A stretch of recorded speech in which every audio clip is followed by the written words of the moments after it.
Kuntilanak adalah salah satu hantu yang terkenal dalam mitologi dan cerita rakyat di Indonesia, Malaysia, dan beberapa negara Asia Tenggara lainnya.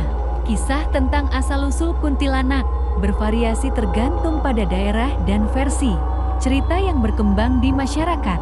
Namun, secara umum, kuntilanak sering dikaitkan dengan arwah perempuan yang meninggal dalam keadaan tidak wajar, seperti saat hamil, melahirkan, atau dibunuh secara tragis. Asal-usul kuntilanak dalam legenda rakyat, arwah wanita yang meninggal saat hamil atau melahirkan.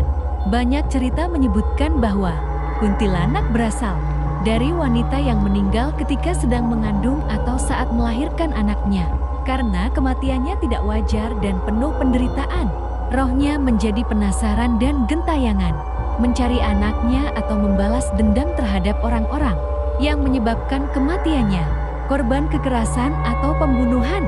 Dalam beberapa versi, kuntilanak adalah wanita yang dibunuh dengan kejam, terutama karena dikhianati oleh pasangannya. Rasa sakit dan dendam yang mendalam membuat rohnya tidak bisa tenang dan berubah menjadi makhluk yang menyeramkan.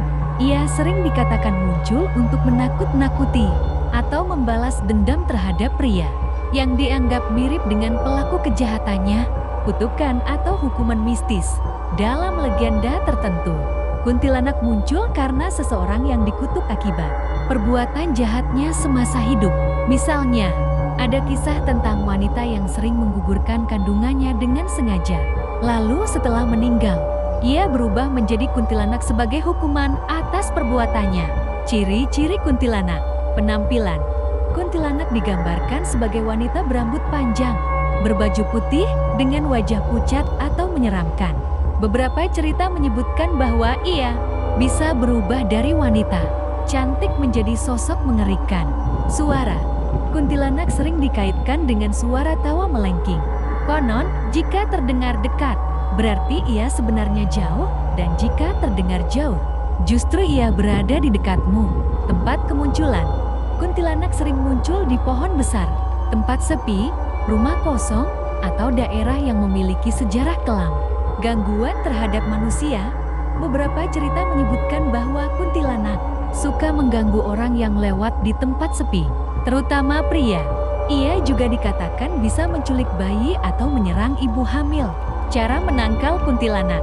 Menurut kepercayaan masyarakat, ada beberapa cara untuk mengusir atau menghindari gangguan kuntilanak. Memakai benda tajam seperti paku atau gunting, yang konon bisa melukai atau mengusir kuntilanak. Berdoa dan membaca ayat suci agar terlindung dari gangguan makhluk halus. Menjaga kebersihan rumah dan lingkungan karena kuntilanak konon menyukai tempat yang kotor dan lembab. Kisah kuntilanak terus berkembang dari generasi ke generasi, sering diadaptasi dalam cerita rakyat, film horor, dan budaya populer. Namun, terlepas dari mitosnya, cerita ini tetap menjadi bagian menarik dari warisan mistis Nusantara.